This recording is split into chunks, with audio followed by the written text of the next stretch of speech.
प्यारे मित्रों, कैसे हम महा ऊर्जा से भर जाएं स्वयं में स्थित होकर, कैसे हम परमात्मा को पाना नहीं है, हम खोए ना, तो इसलिए स्वयं में स्थित हो और महा ऊर्जा से भर जाए। इसके लिए कुंडलिनी ध्यान आज हम करेंगे। और इसमें पहला जो चरण है कंपन का है, जिसमें कि कंपन से ऊर्जा जागती है। और ये सबको मालूम है कि ऊर्जा जो है, कोई भी ऊर्जा वो तरंग के रूप में है। तो जब हम कंपन करते हैं तो हमारे भीतर एक वाइब्रेशन पैदा होता है, वाइब्रेशन हमारे बढ़ते हैं, और जब बढ़ते हुए वाइब्रेशन हमारी ऊर्जा को जगाते हैं। और जब हम ऊर्जावान हो जाते हैं, ऊर्जा जागती है और वाइब्रेशन राइज करती है फिर ऊर्जा हमारी।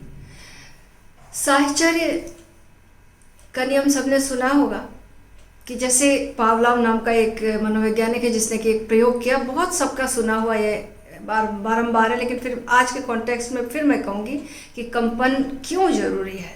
हम पूरे टाइम पूरी टोटलिटी से जब हम जान जाते हैं कि कारण, तो हमारा मन राजी हो जाता है और हम इन्वॉल्व हो जाते हैं पूरे से, टोटलिटी से। तो पावलोव मनोवैज्ञानिक ने एक प्रयोग किया कुत्ते पर कि रोटी देता था और घंटी बजाता था। हर रोज रोटी देना और घंटी बजाना साथ साथ करता था। तो जैसे ही घंटी बजती थी, रोटी देता था, कुत्ते की लार टपकती थी खाने के लिए। अब जो है धीरे धीरे उसने क्या किया, एक दिन सोचा कि अब रोटी देना छोड़ देता हूँ, केवल घंटी बजाऊंगा, तब देखता हूँ कि कुत्ते पर क्या असर होता है। तो जब वो केवल घंटी बजाए, जैसे ही घंटी बजना शुरू हो, कुत्ते की लार टपकना शुरू हो जाए, जीभ बाहर आ जाए, लार टपकना शुरू हो जाए, क्योंकि उसने कहीं ना कहीं रोटी को घंटी की आवाज़ से जोड़ लिया था। दोनों कार्य कारण के सिद्धांत संयुक्त हो गए थे समहाउ। इसलिए जब घंटी बजे तो कुत्ते को लार शुरू हो जाती थी। ऐसे ही जब हमने देखा है कि जब ऊर्जा जागती है, ऊर्जा से भरते हैं, तो कंपन हमने देखा है, बॉडी में कंपन शुरू हो जाते हैं, बॉडी कांपने लगती है जब अधिक ऊर्जा हो जाती है। तो इससे उल्टा हम करें, एक सिचुएशन पैदा करें, कपाए बॉडी को। जब हम कपाएंगे बॉडी को तो हमारी ऊर्जा जागेगी, हम ऊर्जावान हो जाएंगे। ये एसोसिएशन का नियम काम करेगा। हमारे सबकॉन्शियस में कहीं वो स्मृति मौजूद है कि जब हम बॉडी को शेक करेंगे, कप रही है बॉडी, इसका मतलब ऊर्जा जागी थी कभी किसी की या हमारी, जब हम ऊर्जावान हो गए थे, कहीं वो स्मृति स्टोर्ड है। और तो जैसे ही ये होगा शुरू, तो हमारे भीतर ऊर्जा जागनी शुरू हो जाएगी, ऊर्जा का ऊर्ध्वगमन भी शुरू हो जाएगा। सपोज जैसे हम बैठे हैं, तो बैठे हैं और बैठने का जागरण से संबंध है। आप लेटोगे तो आपका कहीं ना कहीं पूरा एसोसिएशन यही है कि लेटना, यानी नींद के लिए लेटते हैं हम, जब विश्राम के लिए, नींद के लिए लेटते हैं। अब अगर हम बैठे हैं और तब हम सोने की संभावना कम है, लेकिन जब हम लेटते हैं और पूरी व्यवस्था कर देते हैं, लाइट वगैरह सब जो बुझा देते हैं, उसके बाद हमें नींद आ जाती है। तो ठीक ऐसा ही हम एक स्थिति पैदा करेंगे जिसमें कि हमारी ऊर्जा जागे और ऊर्ध्वगामी हो जाए। जब हम कंपन करते हैं तो हमारे शरीर में बहुत सारे ब्लॉकेज हैं, क्योंकि ऊर्जा ऊर्ध्वगामी इसी शरीर से में होगी ना, तलवों से उठेगी, ऊपर की ओर उठेगी, फिर रीढ़ की हड्डी से ऊपर की ओर जाएगी। तो अगर हमारे शरीर में एनर्जी ब्लॉक्ड है कहीं ना कहीं, तो वो फ्लो में बाधा आती है, ऊर्जा के ऊर्ध्वगमन में बाधा आती है। जब हम कंपन करेंगे तो पिघलता है सारा, जो ऊर्जा के स्कार्स बने हुए हैं, जो ग्रंथियां हैं, वो खुलती हैं, और फिर ऊर्जा के ऊर्ध्वगमन में वो जो पाथ है वो क्लियर हो जाता है। जैसे पाथ में कंपन होने लगता है।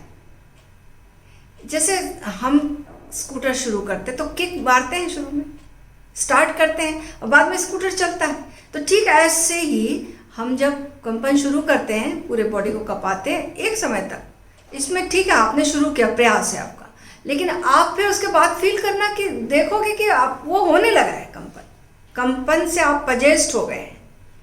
और इसी भाव से फिर आप दृष्टा भाव से देखेंगे कि कंपन से आप पजेस्ट हो गए हैं, एक ऊर्जा ने आप से आप पजेस्ट हो गए हैं और आप की ऊर्जा का ऊर्ध्वगमन हो रहा है। और ऐसा होता है जब आपकी कुंडली ऊर्जा जागने लगती है, तो ऐसा होता है कि मूलाधार के पास आप जब भी बैठेंगे ऐसा लगेगा जैसे जैसे कोई वाइब्रेशन शुरू हो गया, घर घर घर घर की आवाज़, जैसे कुछ स्टार्ट हो गया, ये फीलिंग भी आने लगती है ऑल द टाइम। जब भी आप कहीं बैठोगे, आप प्रयोग कर रहे हो जब ये, तो आप पाओगे ये एक पहचान है। आप बैठोगे, बिस्तर पे भी बैठोगे, कुर्सी पे भी बैठोगे, ऐसा लगेगा जैसे कुछ कुछ कुछ वाइब्रेट कर रहा है, घर घर घर घर घर, कोई मोटर चल रही है, जैसे आपको ये एहसास होगा। दूसरा चरण जो है नृत्य का है।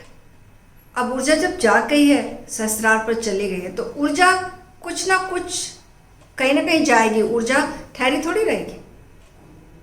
अब ये ऊर्जा अगर क्रिएशन में नहीं गई तो डिस्ट्रक्शन में जाएगी। अब ये ऊर्जा अगर आशीष में नहीं गई तो अभिशाप में चली जाएगी। अब ये ऊर्जा अगर आनंद में नहीं गई तो क्रोध में चली जाएगी। तो हमें अगर अपनी ऊर्जा को वरदान में आशीष में बदलना है, बदल दिया है, चैनलाइज कर दिया है, उत्सव में, सृजन में, उमंग में, आनंद में, तब बहुत सुंदर घटना घटेगी। वरना ये जागी हुई ऊर्जा भारी हो जाएगी और बहेगी, फिर नकारात्मक दिशा में बह जाएगी। और ज़रूरी है कि हम अपनी ऊर्जा को एक दिशा दे दें पॉजिटिविटी की, जहाँ की सारे उत्कृष्ट चीज़ें हैं, आनंद है, जहाँ पर उत्सव है, उमंग है, करुणा है, वैसा होगा। वरना जब एक हाइट पे ऊर्जा चली जाती है तो संभावना ये है कि बहुत आदमी गड्ढे में भी जा सकता है। इसलिए तो पुराने ऋषि मुनि की कहानियाँ सुनी होगी कि ये ऊर्जा क्रोध में बदल गई, अभिशाप में बदल गई, एक कुछ बोल दिया, दुर्वासा जैसे ऋषि पैदा हो जाते हैं। तो फॉल होने की भी बहुत संभावना है जब आप इतनी हाइट में हो। तो बहुत ज़रूरी है, नृत्य को पूरे भाव से करना है, पूरे भाव से करना है नृत्य को। और फिर जब आप भावपूर्वक नृत्य को करोगे तो ये कुंडली जो ऊर्जा है ये नाचती हुई ऊर्जा हो जाएगी। और तीसरा जो चरण है श्रवण का, जो है सुनना है। अब आपको कैसे सुनना है? हम कई तरीके से सुनते हैं। एक श्रवण है जब हम किसी को बाहर जब हम सुनते हैं तो ऐसे सुनते हैं, हम पहले से बायस है, जैसे पति पत्नी एक दूसरे की बातें सुन रहे हैं, बायस है किसी चीज़ में, अपनी अपनी धारणाओं से ग्रसित है और सुन रहे हैं। तो ये सुनना कोई बड़ा अच्छा सुनना नहीं है, मित्रतापूर्ण नहीं है, ये एक शत्रुतापूर्ण ही सुनना है। आप अपने धारणाओं से ग्रसित होकर सिर्फ दिखावा कर रहे हो कि आप सुन रहे हो, पर सुन नहीं रहे हो। ये सुनना नहीं हुआ, ये श्रवण नहीं है। फिर एक और श्रवण है, फिर आदमी सुनता है उपेक्षा पूर्वक, एक कान से सुना दूसरे से निकल जा रहा है। ये सुनना भी सुनना कोई काम का नहीं हुआ, इसको श्रवण नहीं कहेंगे, ऐसा नहीं सुनना है। फिर एक मित्रतापूर्ण सुनना है, आप मित्र को सुनते हो तो बड़े अच्छे से, बहुत सजग होकर, बड़े रिसेप्टिव होकर सुनते हो, ग्राहक होकर सुनते हो। ऐसा सुनना अच्छा सुनना है। उससे भी और सुपीरियर है सुनना, श्रद्धापूर्वक सुनना। जब आप अपने गुरु की बातें सुनते हो तो आप उसको सुनकर उसके अनुसार बदलने की कोशिश करते हो, स्वयं को अपने आचरण में रूपांतरित करने की कोशिश करते हो। ये और अच्छा सुनना हुआ। फिर और सुनना है एक भक्तिपूर्वक सुनना, भगवान ही बोल रहा है, परम पिता प्रभु परमात्मा स्वयं बोल रहा, उसकी वाणी अनाहत नाद। तब आप जब सुनोगे, जस्ट फील इट, कितने विस्मय से भर जाओगे। आपके सामने अचानक प्रकट हो जाए एक शुभ दिव्य पुरुष, तो आप अवाक रह जाओगे ना, विस्मय पूर्वक रह जाओगे। और फिर सुनोगे तो वो सुनना और उत्कृष्ट सुन, बड़े प्यार से रिसेप्टिव होकर और निष्क्रिय होकर उतरने देना है अपने भीतर। जैसे बारिश बरसती है और हम उसमें भीग रहे हैं, ऐसे सुनना। अंतिम श्रवण, ये श्रवण का। और उसके बाद उसे सुनते सुनते लास्ट में समाधि सुख, हम समाधि के सुख में प्रवेश करेंगे। समाधि का सुख जो है आलंबन रहित है अपने भीतर जाने से, स्वयं में स्थित होने से मिलता है। तो हम अपने भीतर, अपने अंतरतम में, अपने निराकार स्वरूप में प्रवेश करेंगे और अनाहत नाद की गूंज में भीगते जाएंगे। तो आए शुरुआत करते हैं कंपन से, और अपने ही भीतर आंख बंद करके अपने आप से कहें कि टोटलिटी से और प्रेम से इस पूरे चरण को, इस पूरे स्टेप को बिल्कुल डूब कर करेंगे। क्योंकि पूरे ध्यान की प्रक्रिया ये है कि कैसे हम अपने शरीर को पवित्र कर लें, मन को पवित्र कर लें, यानी शरीर को शुद्ध कर लें, मन को शुद्ध कर लें। जागी हुई ऊर्जा, ऊर्ध्वगामी ऊर्जा हमारे शरीर को और मन को शुद्ध करती है। जब ये दोनों शुद्ध हो जाएंगे, यानी इनके पार हमें जाना है, आत्मा में जाना है, तो इन दोनों को क्रॉस तभी कर सकते हैं जब हमारी ऊर्जा इनकी ओर ना बह रही हो, आत्मा की ओर बह रही हो, ऊपर की ओर बह रही हो, सहस्त्रार की ओर चल पड़े। क्योंकि ये दोनों बाहर हैं और हमारी आत्मा हमारे भीतर है।